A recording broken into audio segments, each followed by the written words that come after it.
लड़की में कौन है आजकल?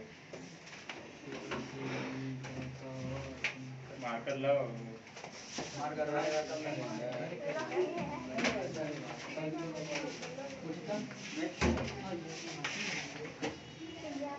मार्कर गायब कर दिया। एग्जाम खत्म हो गया ना सबका? मेरा एग्जाम नहीं खत्म हुआ।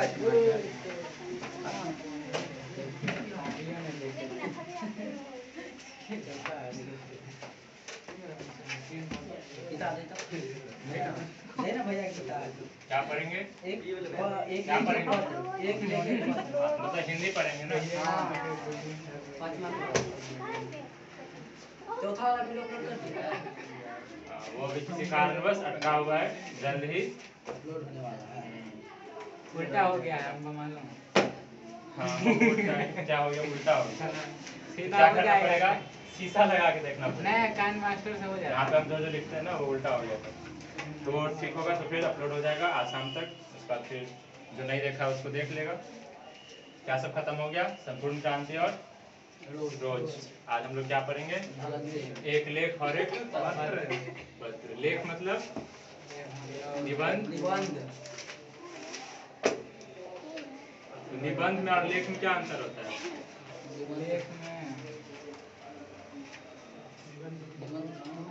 लेख में किसी के बारे में लिखते हैं और पत्र में किसी को लिखते हैं। हम लेख और निबंध में पूछे तो पत्र कहाँ से ले आए? 5वां चैप्टर होगा? 5वां चैप्टर। निबंध में किसी के बारे में लिखते हैं, छठा। और पत्र में किसी को लिखते हैं। सब में क्या करते हैं? लेख लिखें चाहे फिर निबंध लिखें, लिख रहे हैं किसी टॉपिक के बारे में, ठीक। तो निबंध में क्या होता है ना, हम लोग जितना मन उतना लिखते हैं, लेकिन लेख में एक सीमित मात्रा में लिखते हैं, ठीक। अब वो जो कोई पेपर वेपर में छपने के लिए देगा तो एकदम जो मन में आ रहा है सब लिख दो 4 पन्ना का। ये एक मतलब कम समय में, मतलब कम अक्षर में, कम वाक्य में ज्यादा बात आ जाए, तो वो हो गया लेख। और निबंध में क्या होता है? निबंध, जिसमें कोई बंधन ना हो, मतलब जितना लिखना है उतना लिखो। और पत्र पता ही है, पत्र 2 प्रकार का होता है। पत्र जिसको चिट्ठी बोलो, ठीक है, सार वार जो भी बोलो, तो ये 2 टाइप का होता है। ये कौन सा होता है? एक होता है औपचारिक, हाँ। तो औपचारिक में क्या होता है? औपचारिक मतलब इसको इंग्लिश में क्या बोलते हैं? ऑफिशियल, ऑफिशियल बोलते हैं। और एक होता है अनऔपचारिक। तो ये चीज पता होना चाहिए। पत्र कितना टाइप का? 2। एक औपचारिक जो कि ऑफिशियल, मतलब जैसे हम कभी स्कूल में लिख रहे हैं, कभी ब्लॉक में लिख रहे हैं, ठीक, कभी नगर निगम को लिखना है, तो वो सब औपचारिक ऑफिशियल। अनौपचारिक मतलब रिश्तेदार वगैरह को जो लिखते हैं, दोस्त वगैरह को, तो वो सब क्या हो गया? इंग्लिश में इसको अनऑफिशियल बोलते हैं। क्या हुआ? तो अब पहले तो ये पता चल गया चैप्टर का नाम से कि क्या होता है, लेख क्या होता है। राइटर का नाम लिखना नहीं किए तो पहले तो बात को समझो ना कि इसका मतलब क्या होता है। चलो, और हम लोग जो इसमें लेख और पत्र देखेंगे वो किनके द्वारा लिखा गया है? भगत सिंह।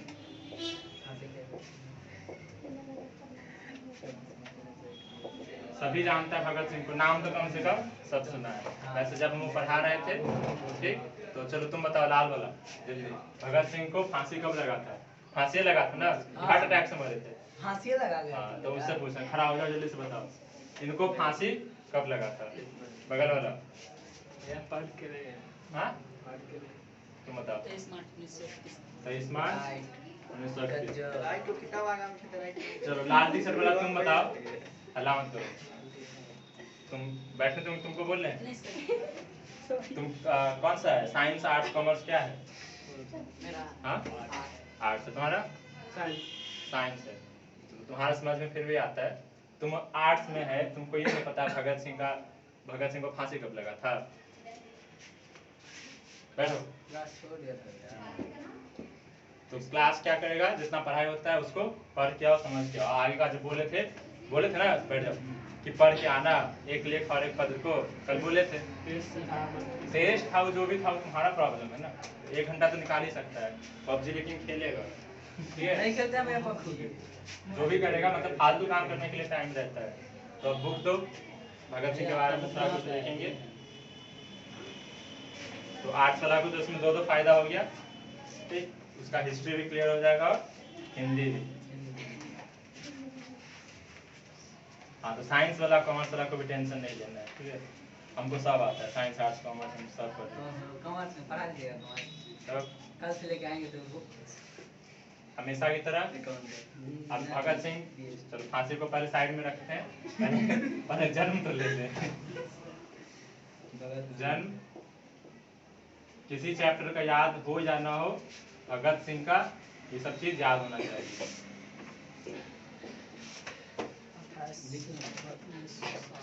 ठीक, एकदम जवान पे होना चाहिए।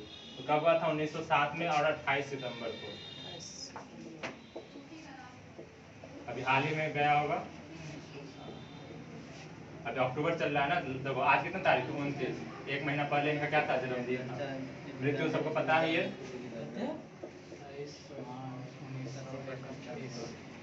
अब कहाँ पे जन्म हुआ था? पंजाब में हुआ था। अभी कहाँ पड़ता है? देखो पाकिस्तान में पड़ता है। अभी पता है ना कि पंजाब इंडिया में भी है और पाकिस्तान में। इंडिया में जो पंजाब है उसका कैपिटल कहाँ है? चंडीगढ़। पंजाब वाला का कहीं भी कराची वराची होगा, ठीक।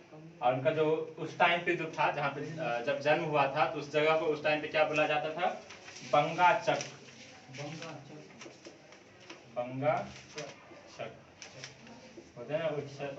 जनगण मन में क्या आता है? बंग आता है। चक्का नहीं है, चक है। नंबर 905, गुगैरा ब्रांच, वर्तमान लायलपुर, पाकिस्तान, ठीक। तो इसमें क्या याद रखना है? लायलपुर। अभी कहाँ पे है? हाँ। भारत और पाकिस्तान का विभाजन कब हुआ था? भारत और पाकिस्तान का विभाजन 1947 में हुआ था ना। और इनका जन्म कब हुआ है? 1931 में। तो पाकिस्तान भारत से लगा, पाकिस्तान कभी एग्जिस्ट करता भी नहीं था। पहले क्या था? पूरा उधर पूरा पाकिस्तान, इधर बांग्लादेश वगैरह सब क्या था? भारत में था। 47 में फिर, और नाम सब सुना होगा, जिन्ना, ठीक। मोहम्मद अली जिन्ना अलग पाकिस्तान बनवाया। पाकिस्तान का जनक बोला जाता है उसको। तो अभी वो जगह कहाँ चला गया है? पाकिस्तान में। बंगाचक, लायलपुर, पंजाब। कहाँ पे? तो पंजाब। याद हो गया? जन्म 1907 28 सितंबर, मृत्यु 23 मार्च 1931, जन्मस्थान लायलपुर। माता पिता में देख लें तो विद्यावती और सरदार किशन सिंह। माता कौन थी? विद्यावती। और पिता सरदार। अब ये तो पता ही है ना कि पंजाब के थे, तो क्या थे? सरदार थे ही। सरदार किशन सिंह। किशन सिंह। इतना चीज क्या रखना है? याद रखना है। सबको याद हो गया? और पैतृक जो गांव था वो कहाँ था? खटकर कला, पंजाब में था। पैतृक गांव मतलब जहाँ पे इनका पुश्तैनी लोग रहते थे, पिता दादा सब, ये सब कहाँ पे रहते थे? खटकर कला। ये भी हो सकता है, इतना इम्पोर्टेंट नहीं है, फिर भी लिख लो। पैतृक का मतलब पिता होगा, पिता का या फिर पुश्तैनी। खटकर कला।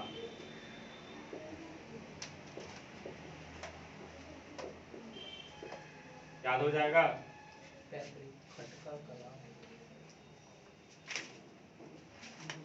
अब देख लेते हैं, अब इनके जीवन के बारे में कुछ कुछ देखते हैं। बोलो, पर्दा तो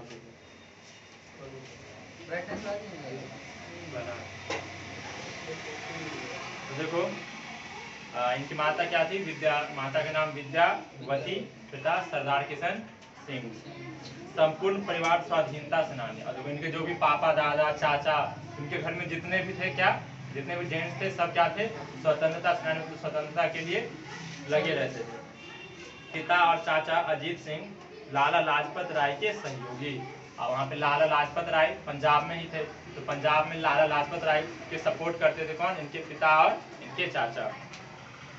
तो अजीत सिंह को मांडले जेल में देश निकाला गया था। और देखो अब क्या, इनके जो चाचा थे अजीत सिंह, ठीक, लिख देते हैं। इनके चाचा कौन थे? अजीत सिंह। किसको सपोर्ट करते थे? लाला लाजपत राय। तो अजीत सिंह को क्या कर दिया गया था ना, अंग्रेज सब क्या कर दिया था? देश निकाला। इसका मतलब पता है क्या होता है? देश से बाहर। देश से बाहर निकाल मतलब देना। कुछ देश के विरुद्ध जो कोई काम करता है तो उसको क्या कर दिया जाता है? देश निकाला। और उस टाइम पे क्या था, अंग्रेज और ब्रिटिशर्स रूल कर रहे थे कहाँ? इंडिया में। तो मतलब ऐसा वो लोग क्या करता था, आज़ादी के लिए कुछ कुछ करता था। तो हो सकता है कुछ ऐसा उस टाइम का जो रूल रहा होगा उसके अगेंस्ट कुछ किए होंगे अजीत सिंह। तो इसलिए अजीत सिंह को ब्रिटिशर्स क्या कर दिया था, बोला था कि तुमको इंडिया छोड़ना पड़ेगा।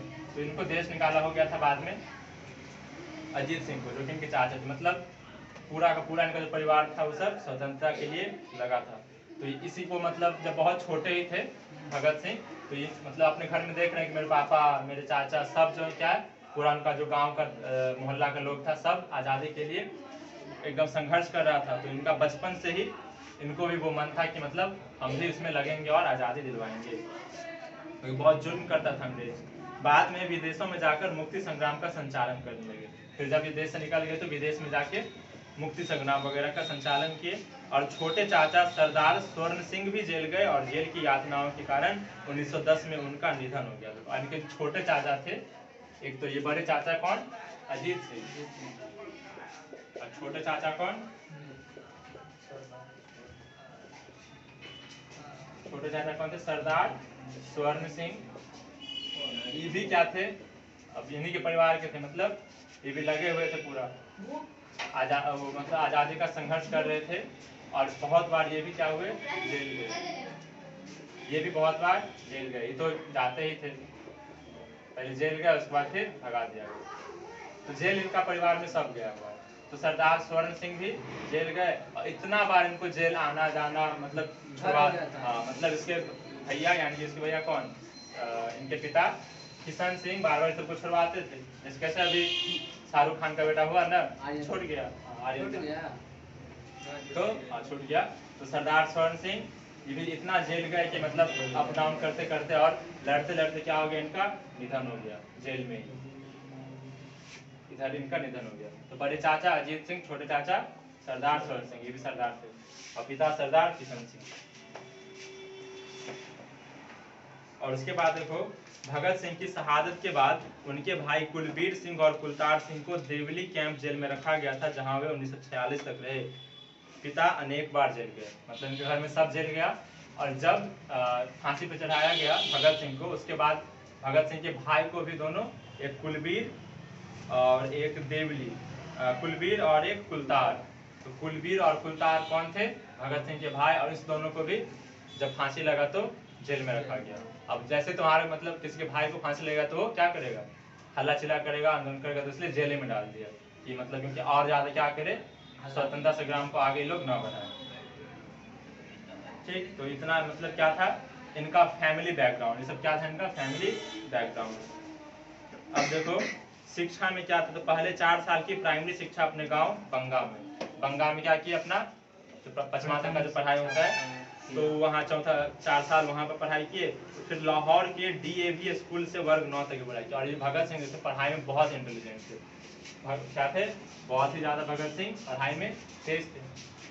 तो पहले तो जैसा बाकी सब भी जो लेखक का पढ़ते हैं तो सबका क्या रहता है, कॉमन चीज, सब अपना प्रारंभिक शिक्षा अपने गांव से ही क्या रहता है। ठीक, तो ये भी भगत सिंह भी अपना 4था 5वां तक का पढ़ाई बंगा में किया। और उसके बाद DAV स्कूल में चले गए, वहाँ 9th तक पढ़ाई की। उसके बाद क्या हुआ, तो नेशनल कॉलेज लाहौर से FA किया। BA के दौरान पढ़ाई छोड़ दी और क्रांतिकारी दल में शामिल हो गए। तो जैसे जयप्रकाश नारायण को ही बताए थे, ठीक, वो भी जब BA करने गए थे तो स्वतंत्रता मतलब तो कौन सा टाइम था, आज़ादी के बाद का टाइम था ना, ये आज़ादी के पहले का टाइम है। तो ये भी जब BA में थे तब क्या कर दिए, अपना पढ़ाई छोड़ दिए। कौन, भगत सिंह। और उस टाइम पे जो पढ़ाई लिखाई भी होता था ना, तो मतलब जो स्कूल वगैरह था एक तो बहुत लिमिटेड था क्योंकि ब्रिटिशर्स रूल कर रहे थे। और उसमें जो भारतीय बच्चा लोग पढ़ता था तो उसको टीचर सब कौन रहता था, टीचर सब कौन रहता था, अंग्रेज बहुत पीटता था। मतलब भारत का जितना बच्चा पढ़ने आता था, देखता है कि तेज है तो उसको खूब पीटता था, ताकि भारत का बच्चा ज्यादा ना पढ़े। ज्यादा पढ़ लेगा तो फिर क्या करेगा, उसके लिए दिक्कत का बात हो जाएगा। पढ़ लिख लेगा तो बहुत सारे नियम कायदे का चलाएगा। इसको अभी बोला होता है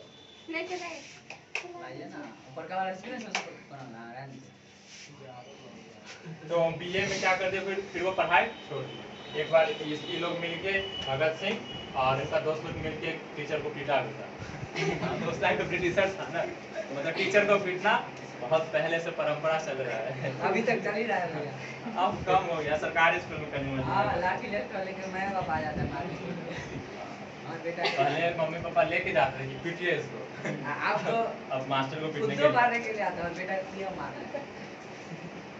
तो ये हो गया मतलब इनका शिक्षा के बारे में। तो 9वां मतलब डीएवी में पढ़े थे 9वां तक, उसके बाद नेशनल कॉलेज, फिर बीए में क्या कर दिए, पढ़ाई छोड़ दिए। फिर प्रभाव देखो, बचपन में करतार सिंह सराभा और 1914 में गदर पार्टी के आंदोलन के प्रति तीव्र आकर्षण। गदर पार्टी का नाम सुना होगा। तो गदर पार्टी में कौन थे, ज़्यादातर पंजाबी लोग थे, पंजाब के लोग थे गदर पार्टी में। तो गदर पार्टी से वो प्रभावित हुए थे, उनको मतलब गदर पार्टी के जो लोग काम करते थे उनको अच्छा लगता था कि ये मतलब सही काम कर रहे हैं, तो उनका उनकी तरफ आकर्षण था। और करतार सिंह सराभा करके कोई है, उनको मतलब आइडल मानते थे। फिर सराभा की निर्भीक कुर्बानी का मन पर स्थायी और गहरा असर। उसके बाद क्या हुआ, जब सराभा करतार सिंह सराभा जो थे, और वो मतलब जैसे कैसे लोग गांधी जी को फॉलो करते, तो वो उनको देखते थे कि मतलब कैसे कैसे काम कर रहे। और जब करतार सिंह सराभा का निधन हो गया किसी कारणवश, तो उनको बहुत सदमा लगा, ठीक, उनको बहुत गहरा सदमा लगा। देखिए किसी होता है कोई आदमी अपने रिलेटिव का नहीं रहता, लेकिन दूर का रहता है, मतलब जानते पहचानते नहीं, लेकिन हम लोग क्या रहते हैं उससे बहुत ज़्यादा जुड़े हुए रहते हैं। तो उनको वो भी उनके मतलब पिताजी के दोस्त वगैरह ही थे, उनसे बहुत ज़्यादा उनका लगाव था। जब उनका निधन हुआ तो उनको बहुत सदमा लगा, उसके बाद तो और दिमाग इनका खिसिया गया। उसके बाद 16 नवंबर 1915 को सराभा की फांसी के समय भगत सिंह की उम्र सिर्फ 8 वर्ष थी। और जब ये सराभा सिंह का फांसी लगा था, ठीक, अंग्रेज फांसी लगा दिया था, तब केवल वो 8 साल के थे। और वो हमेशा क्या करते थे, सराभा का एक फोटो अपने जेब में रखा करते थे कि मतलब हम बदला लेंगे, बदला लेने के लिए अपना, जैसे बॉलीवुड फिल्म सब में होता है ना वैसे। तो ये एकदम रियल हीरो थे। अब 12 वर्ष की उम्र में जालियांवाला बाग की मिट्टी लेकर क्रांतिकारी गतिविधियों की शुरुआत। और जब कब हुआ था जालियांवाला बाग हत्याकांड, 13 अप्रैल 1919 में हुआ था। तो ये चीज़ तो सबको याद है ही। और कौन गोली चलाया था, जनरल डायर। हुआ क्या था, तो मतलब ये लोग क्या कर रहा था, अपना एक सभा चला रहा था उस टाइम पे अंग्रेज के विरुद्ध, मतलब अपना लोग मीटिंग कर रहा था। तो उसे ये क्या करने लगा, वहाँ उस जनरल डायर को लगा कि ये लोग क्या कर रहा है, बहुत बड़ा प्लानिंग कर रहा है सारा अंग्रेज को वो करने के लिए। और वो क्या था, एक मतलब ऐसा स्टेडियम टाइप का समझ लो, स्टेडियम टाइप का था, इसमें कुआं भी था और उसमें गेट से था सिर्फ एक, बहुत छोटा गेट, और पूरा ऊपर से स्टेडियम में कैसे बाउंड्री रहता था, ऐसा था। इसमें भाषण वाषण चला था, बहुत हजारों की संख्या में लोग आए थे। तो फिर अंग्रेज जनरल डायर क्या किया, उसमें गोली चलवा दिया, जिसके कारण पूरा भगदड़ मच गया। अब इतना छोटा गेट से कौन कैसे निकलेगा, और ऊपर से चढ़ के भी लोग कर रहा था कोशिश, नहीं निकल पाए। बहुत लोग कुआं वुआं में ही गिर गया कि इस्लाम बुरी तरीके से उसको मार रहा था। तो कहा जाता है कि आज भी जब जालियांवाला बाग जाया जाता है तो उसको कुआं में जब देखा जाता है ना, तो अभी भी लाल पानी, वहाँ कैसा पानी नजर आता है, लाल, इतना सारा वहाँ पे खून बहा था। तो जब, और ये जब कांड हुआ था तब कितने साल के थे भगत, 12 साल के। भगत सिंह सिर्फ 12 साल के थे। तो जब वहाँ वो गए तब तो उनका और वो हो गया कि मतलब अंग्रेज सब कर क्या रहा है, तो क्या किए, मिट्टी ले लिए वहाँ से और उस मिट्टी को अपने पास रखते थे। ये मतलब देखो, कभी भी जब कुछ बड़ा करना होता है तो मतलब एक ऐसा चीज़ रखो जो हमेशा तुमको उस चीज़ का याद दिलाए, ठीक। तो लोग क्यों बताए, रूटीन बनाओ, कुछ लिखो ऐसा चीज़ ताकि तुमको बार बार याद आए कि हम कर क्यों रहे, करना क्यों चाह रहे। तो पहले तो क्या किए, क्या हुआ, सराभा सिंह का ये फोटो रखते थे, उसके बाद जालियांवाला बाग का मिट्टी से, जो और सिर्फ 12 साल के थे, मिट्टी रखते थे अपने पास। उसके बाद 1922 में चौरी चौरा कांड, ठीक है, चौरा चौरी कांड हुआ था 15 वर्ष की उम्र।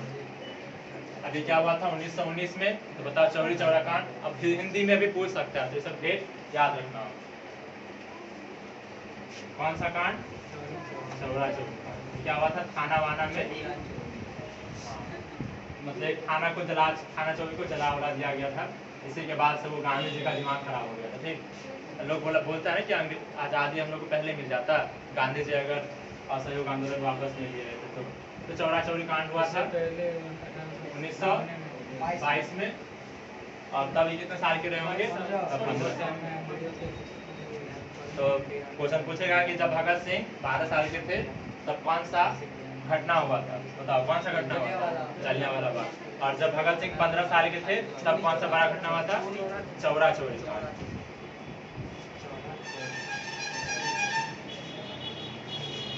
उसके बाद देखो, कांग्रेस और महात्मा गांधी से मोह भंग। क्या हुआ इसी के बाद? कांग्रेस और महात्मा गांधी से क्या हो गया? इनका टकराव। इतना तक सब क्लियर है? अब हम लोग क्या पूरा पढ़ रहे हैं? भगत सिंह के बारे में अच्छे से पढ़ रहे हैं। जन्म 28 सितंबर 1907, मृत्यु 1931। जन्म स्थान कहाँ? पंजाब में, जो कि क्या अभी लायलपुर पाकिस्तान में पड़ता है। विद्यावती माता का नाम, पिता का नाम सरदार किशन सिंह। और इनके फैमिली में सब क्या था? क्रांतिकारी सब। इनके पिता, चाचा, ठीक है, और भाई सब जो थे सब क्या थे? जेल गए हुए थे। तो जिनमें देश निकाला किसको मिला था? इनके चाचा को, अजीत सिंह को। और इनके छोटे चाचा एकदम जेल में जाते जेल में ही मर गए, स्वर्ण सिंह। उसके बाद इनके भाई जो थे, कुलवीर और एक कलतार, 2 भाई। जब फांसी लग गया भगत सिंह को, तो उसके बाद फिर उस दोनों को भी जेल में डाल दिया ताकि इसका फैमिली ज़्यादा कुछ कर ना पाए, ठीक है, इतना। उसके बाद जब 8 साल के थे, तो फिर उनका जो जिनको बहुत वो करते थे सरदार सराभा, तो उनका फोटो रखते थे। उसके बाद फिर 12 साल में देखे जलियांवाला बाग, फिर 15 साल में देखे चौरा चौरी। और चौरा चौरी जब हुआ तो उसके बाद गांधी जी क्या कर दिए? जो आंदोलन सब चला रहे थे उसको वापस ले लिए, क्योंकि गांधी जी का क्या कहना था कि जो करना है अहिंसा के साथ करेंगे। क्या करें? अहिंसा का मतलब कि अंग्रेज कुछ भी करे, इतना मतलब सोचो जलियांवाला बाग में इतना लोग मर गया, चौरा चौरी में इतना लोग मर गया, लेकिन गांधी जी को ना कोई दुख तो हुआ उनको, लेकिन सारा वो जितना कर रहे थे वापस ले लिए। जो असहयोग आंदोलन वगैरह चला रहे थे उसको क्या कर दिए? वापस ले लिए। सब आंदोलन को बंद कर दिए। तो इनको और दिमाग खराब हो गया भगत सिंह को कि हम लोग यहाँ पे अपना जान, लोग यहाँ पूरा एकदम अपना जान झोंक रहा है, गांधी जी क्या कर रहे हैं? सब आंदोलन को बंद कर रहे हैं। बोल रहे हैं हाथ में हाथ बैठे रहो, अंग्रेज से बैठ के बात करेंगे। अंग्रेज से बैठ के बात करते तो अंग्रेज भी गांधी जी को खूब क्या करता था? घुमाता था। अंग्रेज समझता था कि ये तो कुछ करने वाला है नहीं, तो घुमाता था। चौरा चौरी हुआ जब 1922 में, तो कब हुआ? उसके बाद फिर महात्मा गांधी से क्या हो गया इनका? मोह भंग हो गया। मतलब महात्मा गांधी से थोड़ा साइड रहने लगे। मतलब उनको उनका सोच, महात्मा गांधी के लिए कुछ खराब कभी नहीं बोले भगत सिंह, लेकिन सोच का अंतर था। महात्मा गांधी की सोच से ये बिल्कुल ही खफा रहते थे। तो महात्मा गांधी किस पार्टी के थे? कांग्रेस। तो कांग्रेस से भी इनका मतभेद चलता था, कांग्रेस से और महात्मा गांधी से 1922 के बाद। और कांग्रेस उस टाइम पे नेहरू जी भी तभी इसी में थे। और उसके बाद एक और बात है, कहा जाता है कि जब फांसी लगने वाला था भगत सिंह को, तो अगर महात्मा गांधी चाहते तो फांसी रुकवा सकते थे, ठीक। अगर महात्मा गांधी चाहते तो फांसी रुकवा सकते थे। महात्मा गांधी क्या अपना एकदम आदर्श, अपना वो सब के चक्कर में नहीं बचा पाए। महात्मा गांधी का पूरा देश में चलता था ना, तो वो एक मतलब आदमी का फांसी नहीं रुकवा सकते थे, लेकिन थोड़ा मतभेद चलता था।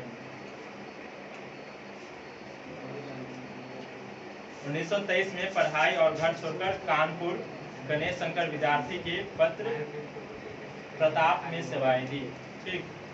उसके बाद कहाँ चले गए? अब वहाँ पे देखे कि वहाँ पे क्या करने लगे, कुछ अंग्रेज के खिलाफ करने लगे, तो वहाँ पे रहना इनका दिक्कत हो गया। भगत सिंह का पढ़ाई छोड़ दिए थे पीएम में, और अपना दोस्त लोग के साथ खूब अंग्रेज सबको जहाँ मिलता था मारने का कोशिश करते थे, मारते थे। तो लेकिन एगो दूगो को मारने से क्या होगा? फिर कुछ बड़ा तो करना पड़ेगा। एगो दूगो वो मतलब लोग कहता था हजारों में था, कभी एक कोई रास्ता में मिल गया और उसको लोग इसका दोस्त लोग मिल के तो वो उसके मार दिया और भाग गया वहाँ से। तो इसी तरीके से मतलब नज़र में आ गया था अंग्रेजों की कि एक लड़का है भगत सिंह करके और वो ऐसा काम करता है, तो इसलिए वहाँ से उनको जाना पड़ा। और कहाँ? कानपुर। तो वहाँ पे गणेश शंकर विद्यार्थी के पास चले गए और 1926 में अपने नेतृत्व में पंजाब में नौजवान भारत सभा का गठन किया। अब देखो उसका फिर वापस पंजाब आए। और कौन सा? नौजवान। किताब किसी के पास नहीं है? बोलो नौजवान। किताब बोलो। कौन सा पार्टी का? हम पढ़ा रहे, बोलो नौजवान भारत सभा गठन की जिसकी शाखाएं कहाँ पे किए? तो पंजाब में किए। हम जितना चीज यहाँ पे लिखते हैं उसका मतलब क्या है, वो चीज इंपॉर्टेंट है, याद रखना है। तो नौजवान भारत सभा, कम से कम एक पेंसिल लेके आए करो, पेन लेके, कम से कम अंडरलाइन कर लो यहाँ पे जो जो इंपॉर्टेंट चीज हम यहाँ पे लिखते हैं, क्योंकि सब कुछ छापना तो पॉसिबल है नहीं। तो कौन सा पार्टी का, कौन सा सभा का, पार्टी नहीं बोलेंगे तो कौन सा सभा एक बनाए? नौजवान भारत सभा। इसमें किसको, बुढ़ा सबको रख लिए?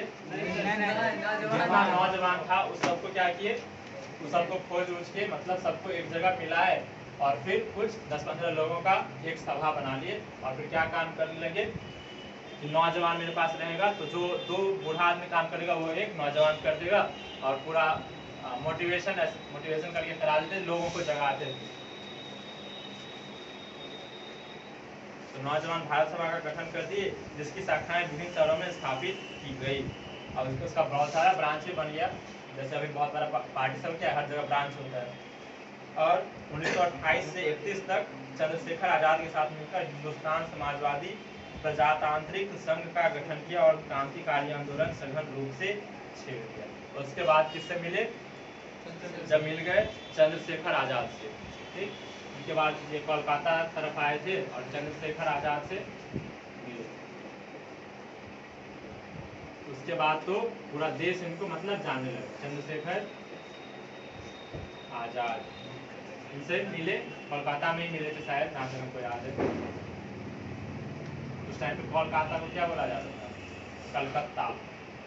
मतलब पूरा जो हब था वो बंगाल में ज़्यादा था, बंगाल, बिहार, उड़ीसा, बिहार, झारखंड, उड़ीसा ये सब बाद में अलग हुआ ना, पहले पूरा बंगाल में आता था।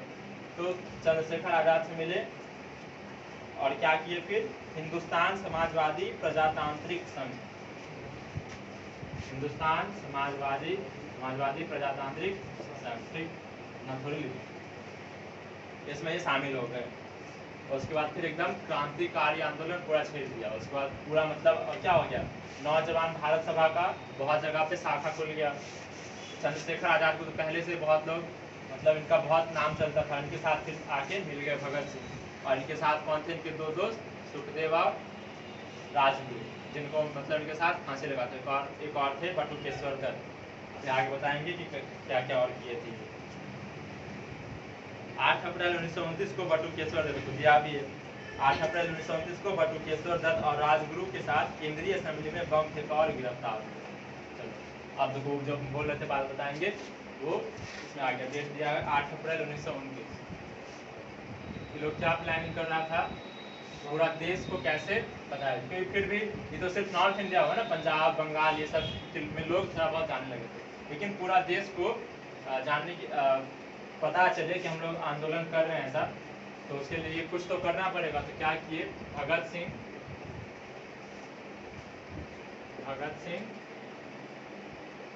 बटुकेश्वर दत्त और कौन? राजगुरु, याद रखना। इसमें से कोई एक और दे देगा, जैसे सुखदेव, ऑप्शन में से दे देगा कि कौन इसमें से नहीं है, जो असेंबली में 8 अप्रैल 1929 को, जैसे अभी पार्लियामेंट है ना दिल्ली में, तो यहाँ पे जो बॉम्ब गिराए थे, तो इसमें से कौन कौन मिलकर गिराए थे? भगत सिंह, बटुकेश्वर दत्त और राजगुरु।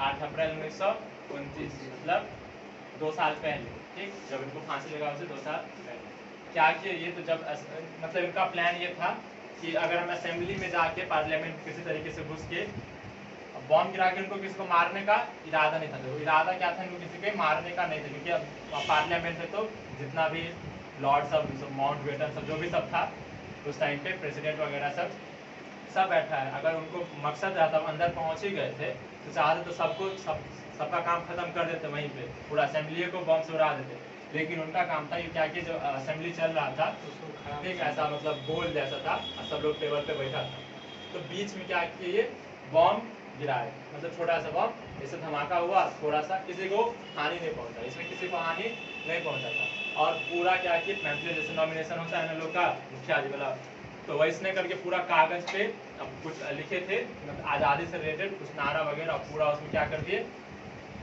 फेंक दिए और पूरा उसमें फैला दिए असेंबली में। उसके बाद फिर यहाँ से लोग निकल गए। यहाँ से बच के निकल भी गए, ठीक, लोग पहचान भी नहीं पाता, भेष बदल के गए। तो मतलब ये जो काम हुआ उसके बाद फिर कोई था इन्हीं का एक साथी, जिसके कारण से पता चल गया और फिर यहाँ पे गिरफ्तार हो गए। अब यहाँ पे गिरफ्तार हो गया, उसके बाद फिर जेल में गए। ये जेल में जब गए, इससे पहले वो जेल में नहीं गए थे कभी, 1929 में सिर्फ 2 साल जेल गए और फांसी भी लग गया। मतलब ब्रिटिशर्स लोगों का क्या था, एक काम किया उसमें कुछ और जोड़ जाड़ के कोर्ट में ले जाया गया, और कोर्ट भी किसका, जब सब कुछ जब जिसका सरकार रहेगा उसी का चलेगा, कोर्ट में भी इधर उधर करके इनको फांसी का वो करा दिया गया। तो पहली गिरफ्तारी जो हुई, अच्छा इससे पहले भी हुआ था 1926 में, ठीक, 1926 में दशहरा मेले में हुआ बम विस्फोट के कारण, मई 1943 में हुई। तो एक बार और क्या, दशहरा मेला में भी क्या किए थे, बम वहाँ पे गिराए थे और ठीक है, तो वही पड़ता सब, ये किसी को भी हानि नहीं पहुँचाते थे। वहाँ पे लोगों को लगता था कि हाँ कुछ लोग हैं, अब ऐसे जाएगा पर्चा बांटेगा, लीजिए हम लोग क्या करें, क्रांतिकारी आंदोलन कर रहे हैं, हम लोग के साथ है। तो बोले कौन है, तो नॉर्मल आदमी है, ऐसे बॉम्ब तब गिराया गया तब ना लोग को लगा कि हाँ इसमें था दम है, सपोर्ट करना चाहिए, क्योंकि ब्रिटिशर के पास बहुत कुछ था, तोप वगैरह सब, क्या नहीं था ब्रिटिशर के पास। तो 1926 में पहली बार जेल गए। और तो बहुत सारा हम क्या बताया था स्टार्टिंग में, पढ़ने में क्या था, बहुत ही ज़्यादा इंटेलिजेंट थे, बहुत सारा किताब पढ़ते थे, सिर्फ इंडिया का ही नहीं, जो अमेरिका इंग्लैंड इस सब में जो सब हो रहा था वहाँ का भी पॉलिटिक्स का किताब पढ़ते थे। तो पंजाब की भाषा तथा लिपि की समस्या, हिंदी में 1924 में अब क्या सब लिखेंगे, कृति सब देख लेते हैं। अब पंजाब के थे तो पंजाब के बारे में लिखेंगे ना ज़्यादातर। सबसे पहले क्या लिखे हैं, तो पंजाब की भाषा तथा लिपि की समस्या। हम लोग पंजाब का पंजाबी में जो लिखा रहेगा कोई चीज़ पढ़ लेंगे, नहीं पढ़ पाएंगे ना। हम लोग का जो मिथिलाक्षर मान कुछ रहेगा, पंजाब का लोग नहीं पढ़ पाएगा। पंजाब की भाषा और लिपि में समस्या क्यों है, ऐसा लिखे कि अब ये पंजाबी लोग जो कुछ लिखते थे बोलते थे, अब कल्चर क्या हो जाता है, नीचे जाने पे चेंज हो जाता है, तमिलनाडु वाला पूछेगा, बिहार वाला पूछेगा, नहीं पूछेगा, तो बिहार वार का लोग कुछ पूछ भी जाएगा, नीचे का लोग और नहीं समझेगा उसका, क्योंकि पंजाबी लिपि भी अलग होता है। ये लिखे थे हिंदी में 1924। अब ये लिखेंगे किस भाषा में, हिंदी में, ये हिंदी में लिखे थे ताकि पूरा इंडिया के लोग इसको पढ़ सकें। विश्व प्रेम कलकत्ता के मतवाला में 1924 में प्रकाशित हिंदी लेख। विश्व प्रेम, तो इनका जितना भी तुम देखेगा ना लिखा हुआ सब क्या है, देश से रिलेटेड, अपने देश से रिलेटेड ये भी लिखे थे ताकि लोग जागरूक हो। विश्व प्रेम मतलब कैसे विश्व में शांति स्थापित किया जा सकता है। और उसके बाद युवक, मैं नास्तिक क्यों हूँ, ये बहुत चर्चित किताब है इनका, ठीक, मैं नास्तिक क्यों हूँ, ठीक, क्यों, ये मोस्ट VVI है, इनके द्वारा लिखा गया, भगत सिंह के द्वारा। बहुत लोग क्या लिखे, मैं नास्तिक क्यों हूँ, इसका मतलब क्या, वो नास्तिक होंगे, तो नास्तिक तो थे, लेकिन उनका जब बुक पढ़ेगा ना तब पता चलेगा उनका कहने का मतलब यहाँ पे नास्तिक का कुछ और है, ऐसा नहीं कि भगवान में नहीं मानते। तो मैं नास्तिक क्यों हूँ। इसके बाद युवक, अब हमेशा से युवक खुद थे और जो पार्टी भी बना रहे थे वो नौजवान वगैरह के, मतलब इनका क्या मोटिव था कि अगर नौजवान सब साथ में आ गया ना तो ऐसा कितना ब्रिटिशर्स को हम लोग भगा देंगे। तो युवक एक इनका फेमस है। उसके बाद अछूत समस्या, विद्यार्थी और राजनीति, सत्याग्रह और हड़तालें, बम का प्रदर्शन, तो इतना वो सब इम्पोर्टेंट नहीं है। एक और इम्पोर्टेंट है विद्यार्थी और राजनीति। हमेशा कहते थे कि जो भी छात्र हैं उनके आओ राजनीति में आओ। कहाँ आओ, आज भी देखो, आज के भी ज़माने में कोई भी स्टूडेंट चाहता है कि हम राजनीति में जाएं, पॉलिटिक्स में, ठीक, यहाँ पे कितना चाहता है कि हम जाएं। अभी तो फिलहाल कभी नहीं सोचा, बाद में गुंडा मारी बन के सोचेगा वो अलग बात है। तो अभी मतलब किसी का भी प्राइमरी मतलब गोल ये नहीं रहता कि हम पॉलिटिक्स में जाएं। तो ये उसी को लोगों में जागरूकता फैलाने के लिए युवकों में क्या लिखे, विद्यार्थी और राजनीति। अगर विद्यार्थी अगर राजनीति में आ जाएगा तब तो देश का पूरा हुलिया ही बदल जाएगा। तो ये सब था इनका कुछ इम्पोर्टेंट किताब, जिसमें मैं नास्तिक क्यों हूँ, विश्व प्रेम, पंजाब की भाषा लिपि और विद्यार्थी राजनीति बहुत ज़्यादा इम्पोर्टेंट है।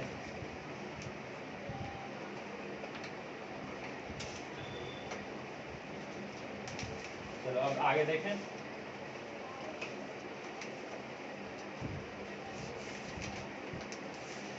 तो अमर शहीद भगत सिंह आधुनिक भारतीय इतिहास की एक पवित्र स्मृति है। भारत राष्ट्र के लोकमानस में उनकी युवा छवि अमिट होकर बस गई। अब कभी भी भगत सिंह का नाम लोग भूलेगा नहीं भूलेगा, मतलब एक ऐसा भगत सिंह काम करके गए जो कि हमेशा के लिए सबको याद रहेगा। अमिट युवा छवि, वो भी युवा छवि, बहुत कम साल के थे। जन्म कब हुआ था? 1907 में। फांसी कब लगा? 1931 में। कितना साल का? 25। मतलब इतना 23-25 साल में क्या हो गए? देश के लिए शहीद हो गए। देश की स्वतंत्रता के लिए अपने प्राणों का बलिदान कर देने वाले हजारों लोगों तथा लाखों स्वाधीनता सेनानियों की प्रेरणा और उत्सर्गपूर्ण कार्यों के वे अस्थायी प्रतीक और प्रतिनिधि हैं। उनके कार्यों और उनके बलिदान ने जनता के हृदय में सदा सुलगती रहने वाली राष्ट्रीयता की ज्योतिर्मयी चेतना का निर्माण किया है। राष्ट्रीय देशभक्ति, क्रांति और युवा शक्ति के वे प्रेरणा पुंज प्रतीक है। यह अमर पद उन्होंने लगभग 23 वर्षों में ही हासिल कर लिया। ठीक है, ये अमर पद मतलब सिर्फ 23 साल में। अभी 23 साल में लोग क्या करता है? बीए पास करता है। वो 23 साल की उम्र में पूरे देश में फेमस हो गए और ऐसा एक छाप छोड़ के गए कि उनका नाम हमेशा चलता रहेगा। स्वाधीनता सेनानियों के परिवार में जन्म पाकर उन्होंने बचपन में ही देश की स्वतंत्रता के लिए मर मिटने का अविस्मरणीय पाठ कर लिया था। कहाँ का जन्म हुआ था? स्वतंत्रता सेनानी वाले परिवार में। तो बचपन में मतलब ठान लिए थे कि हम स्वतंत्रता सेनानी बनेंगे और स्वतंत्रता के लिए एकदम अंतिम क्षण तक लड़ेंगे। उनके भीतर इच्छा, संकल्प, विचार और कर्म की सुदृढ़, अजेय और अमोघ शक्ति थी। बचपन से लेकर उठान की युवावस्था की शहादत तक का उनका इतिहास यही साबित करता है। उनका इतिहास अभी हम लोग जितना चीज़ देखें सब क्या है? एक छोटा स्लाइड। 23 साल के अंदर ही बहुत कुछ करना, तो बहुत कुछ बताएं नहीं अभी, कि आगे बताएंगे। अभी तो जो मेन चीज़ बुक में दिया वो चीज़ हम बताएंगे। तो एक सिर्फ एक कितना छोटा 23 साल की उम्र में जितना कुछ अचीव किए उतना लोग 2 जन्म लेके भी नहीं कर सकते जितना ये किए। और फिर देखो, देश और जनता की स्वतंत्रता के लिए अपराजय संघर्ष तथा सामाजिक समानता, न्याय और सबकी खुशहाली पर टिकी समाज व्यवस्था के लिए क्रांति के स्वप्न के रूप में उन्हें ऐसा कुछ प्राप्त हो गया था जिसके आगे मृत्यु बहुत छोटी और तुच्छ पड़ गई। मतलब इस लेवल पे चले गए थे देश को आज़ाद कराने के लिए। उनके लिए उनको कौन शौक था कि हम जाए असेंबली में बॉम्ब गिरा के आ जाए, मतलब वो भी ब्रिटिशर्स जहाँ पे वो कर रहा है। सबको पता ही क्या है, मौत का मुंह में अपने आप को झोंकना, लेकिन फिर भी गए ताकि यहीं से जब इनको फांसी लगा तब तो देश में पूरा सब फैल गया कि भगत सिंह जैसा 23 साल का लड़का जब देश को आज़ाद कराने के लिए अपना जान दांव पे लगा सकता है, अपने आप को शहीद करा सकता है, तो हम लोग के पास, हम लोग तो बहुत लोग। उसके बाद तो एक अलग ही लेवल का स्वतंत्रता कार्यक्रम चला था। तो मतलब और भी कितना एज था? 23 साल का एज था। तो लोग ये होता है ना कि चलो 50-60 साल के भर जिंदगी देख लिए, देखो जाते हैं अब शहीद हो जाते। तो इनके सामने पूरा जिंदगी पड़ा हुआ था। जैसे और भी क्रांतिकारी लोग थे, महात्मा गांधी, जवाहरलाल, बहुत सारे क्रांतिकारी, लाला लाजपत राय वगैरह सब थे। तो वो सब भी तो क्रांतिकारी में हिस्सा ले रहे थे, लेकिन ये सोच रहे कि नहीं कुछ ऐसा करना है जिससे कि पूरा देश एक साथ है। एक साथ देश नहीं था उस टाइम पे। हम लोग में क्या था, वो लोग क्या चीज़ का रूल रखता था? Divide and rule. कौन किसका था? अंग्रेज। हाँ, अंग्रेज क्या करता था? मतलब डिवाइड करो और उस पर रूल करो। रूल मतलब शासन करना, डिवाइड मतलब अलग करना। तो जो हम लोग का इतना बड़ा देश था, तो नीचे वाले को कुछ और, साउथ इंडियन वाले को, ईस्टर्न वाले को, वेस्टर्न वाले को, सबको अलग अलग करके रख देता। यहाँ जाएगा तो बोलेगा कि ये वाला तुम्हारा बुराई कर रहा था, फिर यहाँ इस वाले को बोलेगा कि ये तुम्हारा बुराई, मतलब आपस में लड़वाता था और शासन करता था। तो हम लोग में कोई इधर अपना सबको आज़ादी सबको चाहिए था, इधर ये लोग अपना बोला कि नहीं हम लोग खुद के दम पे क्या करेंगे, आज़ादी दिलाएंगे। इधर वाला बोल रहा है कि हम लोग खुद के दम पे आज़ादी दिलाएंगे। तो देश को जोड़ने का काम जो किए थे उसमें बहुत ज़्यादा बड़ा रोल भगत सिंह का था।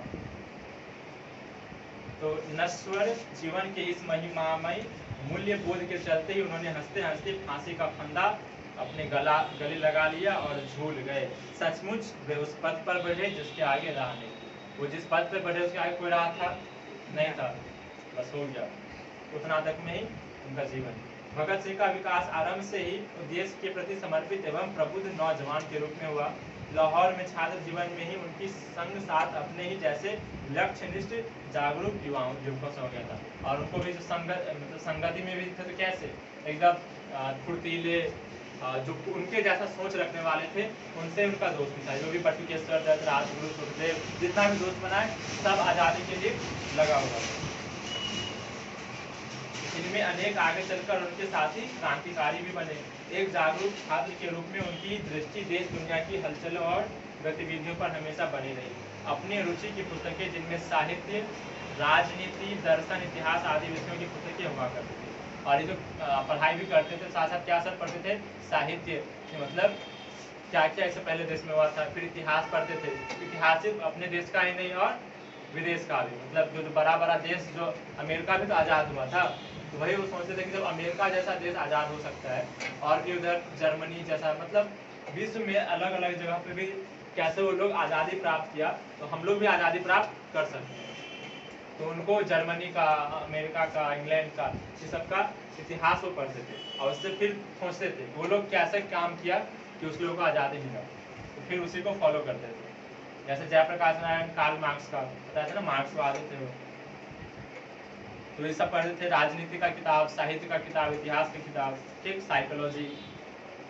उसके बाद उनकी मानसिक जागरूकता, सोच विचार और प्रबुद्धता ही वह कारण थी कि घर छोड़ने के बाद वे कानपुर में गणेश शंकर विद्यार्थी के पास चले आए और वहाँ उनके पुत्र प्रताप को अपनी सेवाएं दी। और उसके बाद क्या, गणेश शंकर के पास चले गए और वहाँ पे प्रताप करके आता था न्यूज़पेपर, उसमें वो अपना अपना बात लिखते थे। सेवा मतलब काम भी करते थे और अपना भी कुछ उसमें छपवाते थे। उन्होंने विभिन्न महत्वपूर्ण विषयों पर लगातार लेख लिखे और उनमें से अनेक पत्र पत्रिकाओं में प्रकाशित करवाए।